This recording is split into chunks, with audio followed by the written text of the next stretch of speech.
Some stories start with a whisper. This one starts with a spit. The kind that shocks a room into silence. The kind that changes a man's entire career without him realizing it. It was 7:42 a.m. when Officer Bradley Kent walked into Murphy's Cafe, the unofficial breakfast spot for half the officers in Blue Ridge County. Kent wasn't respected for his skills, nor for his discipline, but he was known for one thing, an ego bigger than the precinct itself. Inside the cafe sat a black man in a simple gray suit, quiet, calm, reading the morning paper. He looked like any professional heading to work. Nothing flashy, no badge, no entourage. Nothing to hint at who he really was. And that's exactly why Kent chose him. Arrogance always needs an audience. Kent marched over, towering above the man's table, wearing the smug grin he reserved for people he assumed were powerless. "Hey," he said loudly, "you're in my seat." The man looked up politely. "Oh, didn't see your name on it. You can have it in a minute. Just finishing my coffee." Kent didn't like polite. Polite didn't make him feel superior. So he leaned in, sneered, and spat, right onto the man's shirt. The cafe gasped. Someone dropped a fork, but the man didn't move. He simply folded his paper, looked Kent in the eye, and said, "You shouldn't have done that." Kent burst out laughing. "And what are you gonna do? Call a manager?" "No," the man said softly. "I'm headed somewhere far more interesting." He stood, calmly wiped the spit from his shirt, paid his bill, and walked out. Kent didn't know it yet, but his career had ended in that moment, because the man he spit on wasn't just some guy. He was Richard Nelson, the newly appointed police chief of Blue Ridge County, reporting for duty for the first time. And in exactly 18 minutes, Kent would be saluting him at headquarters. Except Richard wasn't looking for a salute. He was looking for truth, for the rot inside the department, for the ones who thought the badge made them untouchable, for the ones who spat on civilians, and for the ones who spit on him. Richard wasn't a loud man. He didn't need to be. He led with silence, with calm, with power that didn't announce itself. It arrived. And this morning, it arrived furious. Because Blue Ridge County didn't just gain a new chief. It gained a storm. And for Officer Kent, that storm was coming with his name on it. The Blue Ridge Police Department was buzzing that morning, phones ringing, radios crackling, boots hitting the tile floors with hurried purpose. Everyone had heard the rumor. New chief arrives today. Some were nervous, some were excited, and some, like Officer Bradley Kent, didn't care at all. Kent swaggered through the hallway like nothing had happened at the cafe. He even bragged to a fellow officer, joking about teaching some slowpoke a lesson. He laughed so hard he almost dropped his coffee. But that laughter died the moment the station doors opened, because the man walking in, the man who stepped through that threshold with calm authority, the man whose very presence forced the entire room into silence, was the same man Kent had spit on an hour earlier, Richard Nelson. Except now he wasn't the quiet guy in a cafe. He wasn't someone Kent could push around. Today, he was Chief Nelson, wearing a crisp uniform, polished boots, and a badge that didn't shine nearly as bright as a reputation behind it. Decorated investigator, federal consultant, Marine Corps veteran, a man known for rebuilding corrupt departments from the inside out, a man who didn't tolerate arrogance, cruelty, or discrimination at any level. Every officer straightened. Some whispered. Others froze. Kent's face drained of color so fast it was like someone unplugged him. Chief Nelson walked straight to the podium, ignoring Kent completely. His voice, steady, quiet, firm, filled the lobby. "Good morning. My name is Richard Nelson, and as of today, I'll be serving as your chief of police." He paused, not to command attention, but because he already had it. "I didn't come here to make friends," he continued, "and I didn't come here to play politics." He scanned the room, calm, unreadable, assessing every face like he could see straight through the uniform. "I came here to fix what's broken." A few officers shifted uncomfortably. "So before we begin, I want something perfectly clear. If you wear this badge with pride, integrity, and respect, you will have no trouble from me." He stepped forward, lowering his voice. "But if you wear this badge like a crown, or worse, like a weapon, we will have a problem." Every eye turned, without meaning to, toward Officer Kent. Chief Nelson didn't look at him. Not yet. Not directly. He didn't need to. "Before I take my office," the chief said calmly, "I'll be conducting a review of recent complaints and internal behavior. Anyone with questionable incidents should step forward before I find them myself." Kent swallowed hard. Someone whispered behind him, "Man, you're done." Nelson ended the speech with a final, chilling line. "Justice begins now, and it begins here." Then he walked toward his office, passing Kent without a glance, leaving behind a room charged with fear, respect, and something else Blue Ridge hadn't felt in years. Accountability. Officer Kent exhaled shakily. What he didn't know was that Chief Nelson already had his file pulled, already knew his history, already had witnesses from the cafe calling the station. The storm wasn't coming. It had already arrived. Officer Kent spent the rest of the morning pretending to wake, but his hand shook every time a radio clicked or a door opened. He kept replaying the cafe scene in his head. The spit, the smake, the insult, each memory tightening around his chest like a noose he wove himself. And the worst part? Chief Nelson hadn't said a single word to him. Not a look, not a hint, nothing. It was the silence that broke him, the terrifying kind that only powerful men use when they already know the ending. Around noon, the chief's assistant appeared by Kent's desk with quiet words that drained all the blood from his face. "Chief Nelson will see you." That walk down the hallway felt like an execution march. Officers watched him pass, some whispering things he couldn't quite hear, others leaning back as if not wanting to be associated with whatever was about to happen. And when he stepped into the chief's office, he expected shouting, threats, rage, but instead he saw Nelson sitting calmly behind his desk, hands folded, expression unreadable. That calm was worse than fury, because calm meant control. Calm meant evidence. Calm meant consequences. And Kent noticed something else, a printed report on the desk and a steaming cup of coffee, the same brand he spilled in arrogance just hours earlier. Nelson began speaking softly, and every word felt heavier than a punch. He spoke of misconduct, pattern of behavior, abuse of authority, racially charged interactions, and complaints you thought no one noticed. Each phrase landed like a hammer. Kent tried to defend himself, but Nelson raised one hand, not angrily, just firmly, and said something that froze the entire room. "The man you disrespected this morning wasn't a stranger. He was me. And if that's how you treat someone you think has no power, imagine what you've done to the people who actually don't." Kent's knees almost buckled. Nelson didn't shout. He didn't insult. He simply laid out the facts, patterns, dates, witness statements, the truth Kent hoped would stay buried. And then came the final blow. "You didn't fail this department today," Nelson said quietly. "You revealed it." That line hit harder than any suspension notice. Because in that moment, Kent realized he wasn't being confronted by the man he spit on. He was being confronted by every officer he'd disrespected, every civilian he'd mistreated, every moment he thought the badge made him untouchable. And the worst part? Nelson wasn't angry. He was disappointed, the kind of disappointment that crushes a man far deeper than punishment.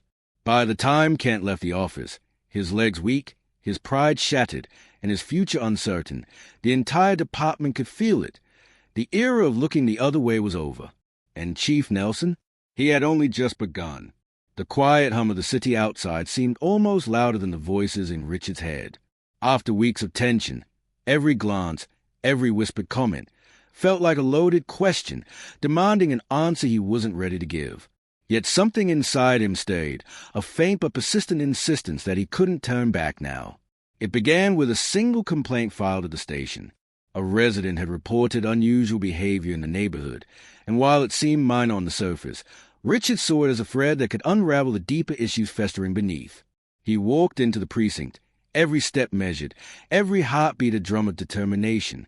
Officers passed by, their eyes flicking with curiosity or skepticism, but he didn't flinch. Richard called in Detective Morales, a sharp mind with an instinct for patterns. Together, they pieced together a trail that others had ignored. Missing reports, unexplained delays, and a pattern of oversight that was too convenient to be accidental. The evidence hinted at systemic issues, but also something more personal, a betrayal that cut closer to the heart of the station. Meanwhile, outside, the community was restless. Rumors spread like wildfire, fueled by social media posts, hushed phone calls, and the ever-present hum of suspicion. Parents whispered, shopkeepers fumed, and young people watched the police station with wary eyes. Richard knew that if he misstepped, he risked not just his career, but the fragile trust of the people he had sworn to protect. One evening, as he sat in his office, reviewing the case files, a familiar voice interrupted the silence. It was Officer Jenkins, one of the few he trusted completely. "Chief, there's something you need to see." On the screen of a laptop were emails, surveillance footage, and reports that connected the dots in ways Richard hadn't anticipated. He leaned back, exhaling slowly, the weight of responsibility pressing down. This wasn't just about one mistake or one rogue officer. It was a network of complacency, fear, and deliberate concealment, and it was his job to untangle it before it swallowed the entire precinct. By the end of that night, Richard had made a decision. He would confront the problem head-on, regardless of who it implicated. The first move was risky, but necessary. He called a meeting with senior officers, laying out the evidence and the stakes.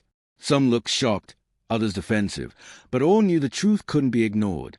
The tide was shifting, and Richard felt the first glimmer of control in weeks. The morning of the confrontation dawned gray and tense, a mirror to the mood inside the precinct. Richard walked through the halls with purposeful strides, the chatter of officers dimming as he passed. His presence carried a weight now, respect earned through quiet observation, unwavering resolve, and a refusal to turn away from difficult truths. The meeting room was filled with the most senior staff, their expressions a mixture of curiosity, fear, and anticipation. Richard didn't waste time with pleasantries. He laid out the facts, document by document, video clip by clip, tracing the negligence, the oversights, and the deliberate missteps that had allowed corruption to fester unnoticed.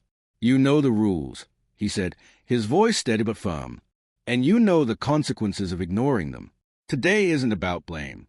It's about accountability. And if we fail now, it won't just be on paper. It will be in the lives of the people we swore to protect."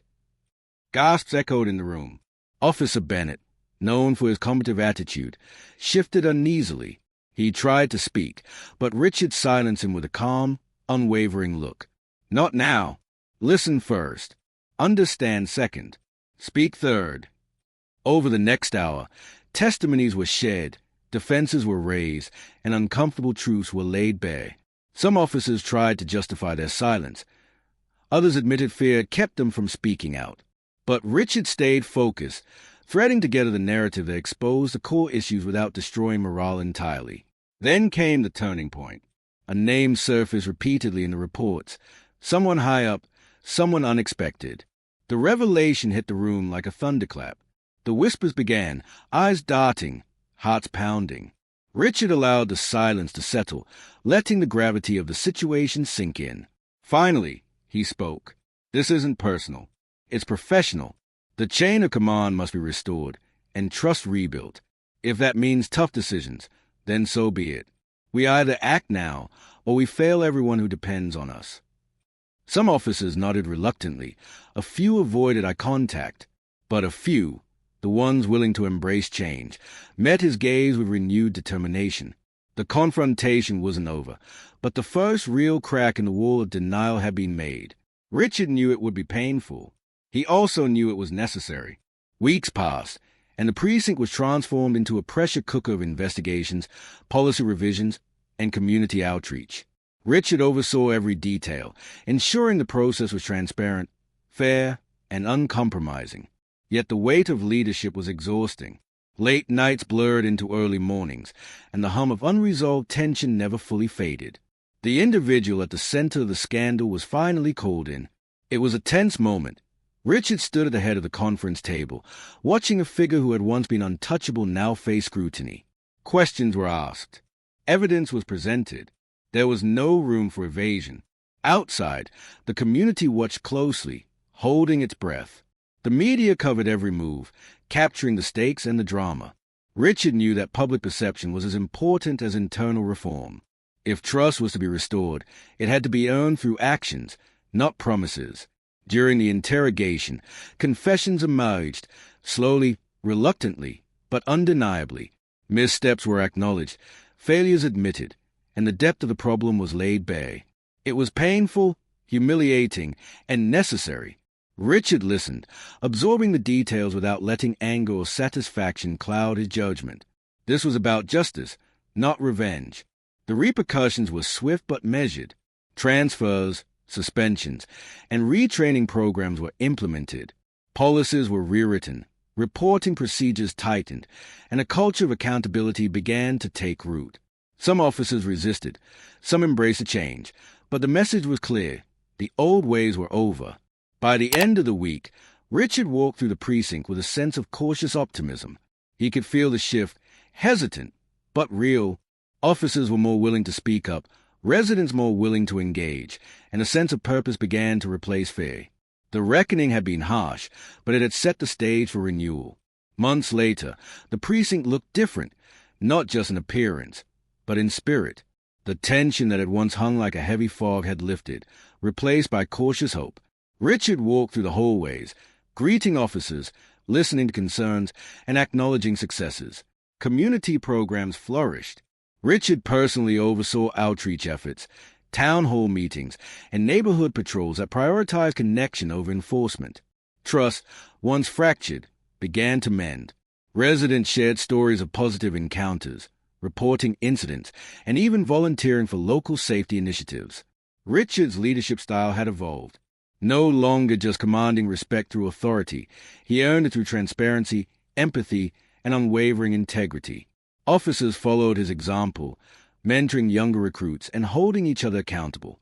Mistakes were addressed swiftly, lessons learned, and growth encouraged. A pivotal moment came during a citywide safety initiative. Richard stood before a crowd of officers, community leaders, and citizens, delivering a speech that was both a reflection and a vision for the future. He spoke of accountability, courage, and the power of doing the right thing even when it's hard. Applause rang out, genuine and heartfelt, a testament to the journey they had all endured. Even those who had resisted the changes began to embrace them, realizing that personal pride mattered less than collective progress. A culture of vigilance, compassion, and mutual respect had taken root. Richard knew the work wasn't over. Challenges would arise, new conflicts would test their resolve, and old habits might resurface. But he also knew that the foundation was stronger than ever. The precinct had been reborn, not through fear or authority alone, but through the courage to confront hard truths, the humility to accept mistakes, and the determination to create a better system. As Richard left the precinct one evening, the sun setting behind him, he felt a quiet satisfaction. Not the pride of victory, but the steady confidence that comes from knowing you fought for something bigger than yourself. And in that moment, he realized redemption isn't about erasing the past. It's about building a future worth defending.